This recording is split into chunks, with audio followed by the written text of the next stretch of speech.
everyone, I'm so glad to have you here at Nikki Hart's Cards. I'm so excited to be showing you a card that does not require any coloring. So we are going to be looking at the new release from Wow Embossing Powder, and this has some colored embossing powders in there that we can use instead of coloring and bring lots of shine. I'm going to show you 3 different ways we can do that. To enter to win, you need to put the emoji in the comments that I will mention later in this video. So just add the emoji that I tell you into the comments and you will be entered. Now, 3 people have the chance to win the full release. So we're going to look at 2 of the powders in the release. This is called a Night on the Town Duo, and one of them is called Glass of Fizz. The other one is Sparkling Sunset, and I have swatched them for you right here. It's an orange and a red, so we're going to create our card around that. So I wanted you to get as many techniques as possible in one video to show these amazing cards without coloring. So not only are we going to use these on die cuts, we're going to use them on an embossing folder. We're also going to use them to create an ombre sentiment, and all of those are going to use different tools. So if you don't have everything you need, you should find one of these that'll work. Today we're going to make these beautiful lily flowers. These are layered die cuts, and it makes it really easy to color if you're just using your colored embossing powder. Now, anytime you're using a colored embossing powder, you want to test it out. So I'm going to test it out here on white paper and see how opaque it is. Okay, so you've got this orange color. This is the easiest way to do it. You can just swipe it on a white piece of paper and it creates your color for it. I love really bold colors, so my suggestion is to put it on an orange piece of cardstock or to add an ink pad in a similar color to white paper to make it even darker. Let me show you the difference. So here's what it looks like over white. Sometimes there's little areas where the white shows through. So to make this even darker, so I grabbed my orange ink, which is Catherine Pooler Mandarin Spice. Okay, this is a very similar orange to what's on the background. You don't have to be, if you don't have an ink color that's quite right, you can just do something dark and it's going to make your embossing powder looks so much darker, and I love dark, bold colors. So once I get my entire piece of paper the correct color, now you could start out with colored cardstock. That might make this easier. I just loved that the Catherine Pooler Mandarin Spice matched so well with these embossing powders. So I'm using my Wow embossing pad, and I'm adding some clear ink. Notice it does not transfer onto the pad, and I'm going to add the embossing powder here. So to show you the comparison, this side is the one that we added the Wow embossing powder to, and see how much darker it is? Well, look at the other side when it catches the light. The other side was just the Catherine Pooler ink, and I placed the embossing powder over it. So you see the difference that just adding that embossing ink makes. It definitely makes it brighter. Next, to create the other layers of our flower, you could ink blend. That keeps you from having to use markers to color. You could grab some cardstock that coordinates. You just need to have a couple of layers. We really only need 2 layers on top of our embossing. It's a 3-layer flower. So I did one extra here on the left that I didn't need. That's actually going to end up being an embossing layer. And then I just ink blended so that I had a nice medium shade and a dark shade, so that they kind of show up on each other. So like a medium orange and a dark orange, or you could even mix in red here if you're using some cardstock. Now, if you're deciding on ink blending, you can find all these colors in the description, and of course, where to go in the video hop will also be linked in the description. Now, look at this when I put the layers together. I've got the bottom layer as my beautiful embossed piece. I just cut that out of that plain piece of paper we embossed, and then look how beautiful this flower looks. Okay, since we have an orange and a red flower, I'm going to create some red cardstock for myself, but you can easily use a pre-made cardstock just so that it's generally the same color. This rouge from Catherine Pooler is, to me, as exact as it gets, but it doesn't have to be exact. You could just take a red piece of cardstock and emboss it. That would be perfectly fine. It's just going to make the background brighter. Now, if you've never swiped ink pads to create cardstock, you gotta try it. And look at how gorgeous this turned out. Isn't that gorgeous with the red and the gold? So beautiful. I could see this being great on Christmas cards too. Now you need the same number of layers as you did on your orange card. So you could grab a darker red, you could grab a couple of different variations of red, or you could grab, if you only have one piece of red paper, grab the red and add a little bit of black ink towards the outside just to darken up the color, or a brown could even darken up the color. Just whatever you've got on hand so that you're not having to use markers or anything like that to color it. I am creating this just because I love how close these colors match, but I could easily use red cardstock. Here's a quick close up, and then we are going to do the ombre sentiment next.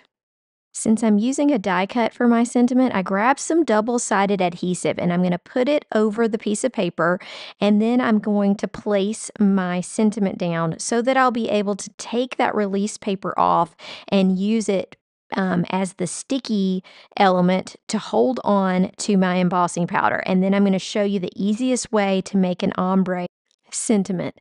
So I've got this release paper here. I'm going to use my tweezers to get it started and then pull the release paper off. It doesn't matter if you're touching the sticky. And then I like to dip my sentiment into the different colors. Since I use coffee filters for my embossing powder, I've got kind of like a little tray here that I can dip them in. And then if I don't have enough, I can just slide it down in like this and just kind of go to wherever I want, halfway, a third, whatever floats your boat. We're starting with the orange and then we're going to finish with the red. This is kind of how I liked it. So I did heat the orange part so that I could hold on to it a little easier. Some people don't even heat this up if you're using an adhesive like this. Perfectly fine. I like the way it looks heated and I just don't want it shedding on my project, me knocking any little pieces off. But look at how it looks. Isn't that awesome? It just looks like a beautiful sunset. Okay, listen up. The emoji that you need to put to enter the drawing is some writing utensil, like a pencil, a pen, whatever you can find. Drop it in the comments. So like I was saying earlier, you can always change the color of your cardstock ever so slightly by adding like a light black ink over it. This is distress ink, which really blends into paper. So sometimes I will make different shades on my paper just by doing a little bit of ink blending. You do not have to do this. A plain background is going to be perfectly fine. And I end up using, I don't really think you notice this blending at all the way that I use this. But next I'm going to show you a different tool and two different ways when you're using in a 3D embossing folder that you could use embossing powder to really amplify your design. Okay, so here's the embossing folder that we're going to use, and I am going to say there are two ways to go about getting embossing powder on the back of your card in this design. One is to press it in with the embossing plate, but today what I'm going to do is show you something different. I'm going to use powder all over the front of this card because you do not want your embossing powder to stick to the front. Now, this first way is the easiest way to do this. We take a Wow embossing pad, you rub it on the raised surface or pat it on the raised surface of your embossing folder. So since you're putting it on the raised surface, when you close this and send it through the die cut machine, it's going to press the embossing ink into the paper and create an indentation where your embossing powder will sit. Okay, so that gives you one look. Let me show you what that looks like. See how the embossing ink is down in the holes? So when you flip it over, it's pressed into the paper. Here is the other way. So if you want to do it on the top side, you could take an ink pad and just carefully run along this raised pattern.